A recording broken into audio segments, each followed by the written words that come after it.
Right.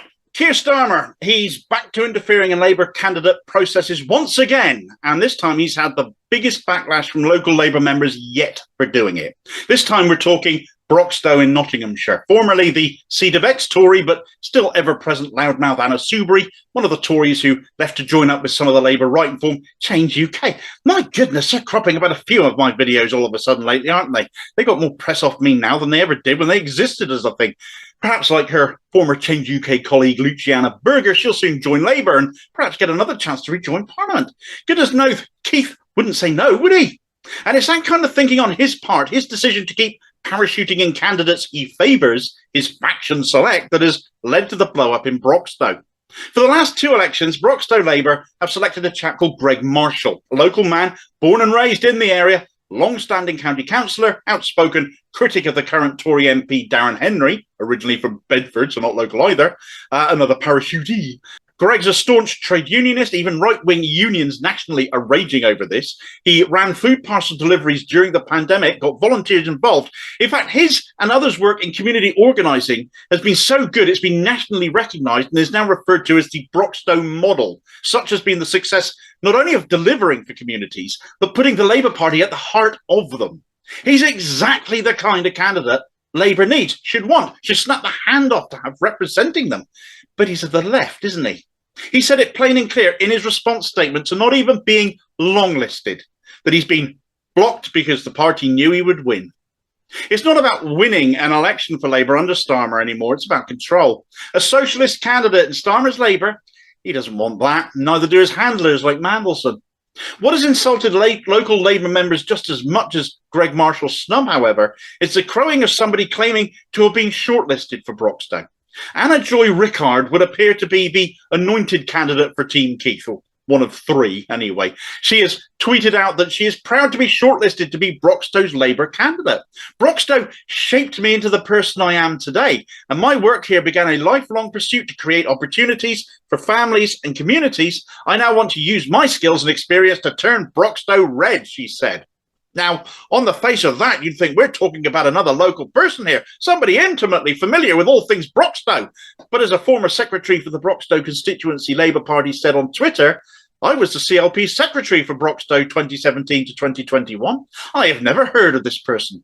Greg Marshall attended every meeting, every canvass for all the time I was there. This is a total stitch-up. The most recent secretary of Broxtowe CLP said likewise as well. Anna Joy Rickard is unknown to the local members of Broxtowe because she isn't from Broxtowe. She's from London.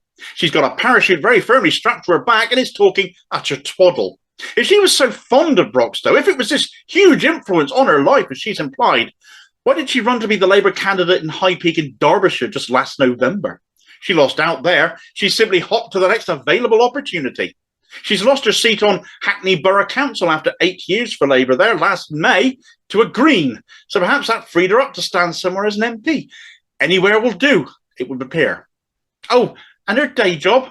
Head of projects at the Tony Blair Institute for Global Change. People are not stupid. People have more information at their fingertips these days than ever before, and if they care to use them, they can find out all sorts. And people can do their homework. And it's not taken long to expose this Labour hopeful to be a complete sham.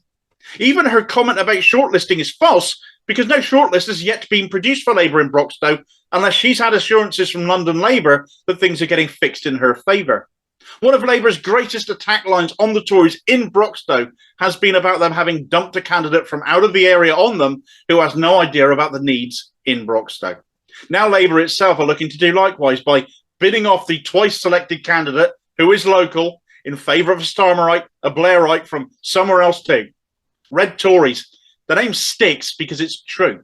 Rickard is, it should be noted, just one of three candidates forced upon the Broxtowe Selection Committee to consider, all apparently shortlisted. One is another Londoner, and the other is apparently mates with the regional director. All news to the committee. Anyway, the local Labour Party in Broxtowe were having none of it.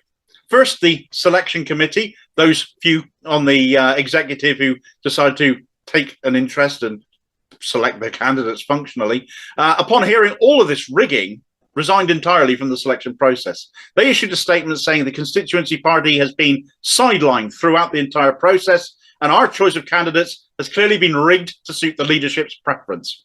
Same story we've heard across the country up until now too. This is unfair and runs contrary to the principle of democracy. London-based officials have sidelined local party members and decided for themselves who is worthy of representing Broxtowe constituents. Things only escalated from there. Later in the day, the entire executive from the Broxtowe CLP resigned, stating that as a result of the undemocratic decision by the NEC to exclude the only local candidate from the Broxtowe long list, instead leaving us with 3 out-of-area contenders, we are resigning as the CLP Executive Committee. There's now nobody running the local Labour Party. You have to bear in mind that those on the executive are most often amongst the most active, committed and knowledgeable members, the people who go above and beyond, the people who know how to run campaigns, do all the donkey work behind the scenes. And now again, we've seen one resign entirely because of the dictatorial tendencies of London Labour and Keir Starmer's way of running things. Executives are rarely entirely from one faction, it should be noted as well, especially these days with so many on the left having quit Labour. So this isn't even necessarily a left-leaning issue either. He promised to let local members choose their candidates in his list of 10 lies he called pledges when running to be Labour leader. He's blamed changing times, he's blamed Ukraine, he's blamed the pandemic, anything as a lame excuse for him not keeping his word. But there's no excuse ever forbidding democracy and the rights of locals to choose from amongst their own who they want to represent them. Yet time and again we see Starmer and his team act in this way, imposing candidates against the will of locals. They will lose support, they will lose voters, they will lose campaigners. Without a functional CLP, who's going to campaign for their chosen Blairite candidate in the end anyway? Sure, there may be enough Blairites in the local area to step up, but they won't know what they're doing half as well in all likelihood as those they've just driven away. It may even be a case Labour ends up having to pay people to now do the work of volunteers, wasting membership dues, especially in somewhere like Broxtowe, which is a marginal red wall seat, and a seat Labour should be really quite interested in winning. When Starmer is in a position to win the next election, as he is, a war against his own membership just undermines his ability to deliver on those polling numbers he's enjoying so much right now. It's just unnecessary. But it's being done so the party is filled with loyalists to Starmer, not representatives to local people. A Labour Party run in his interests and not in ours.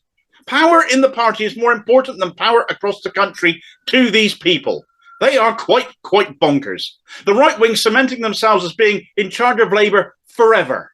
That is their one and only number one goal. They are quite simply the worst. Thanks for watching. If you enjoy this video, please do hit like and subscribe, leave a comment and hit the notification bell too so you don't miss the next one. Also, look out for me on social media and other interesting stuff by clicking on the Linktree link in the comments below, and I will see you next time. Cheers, folks.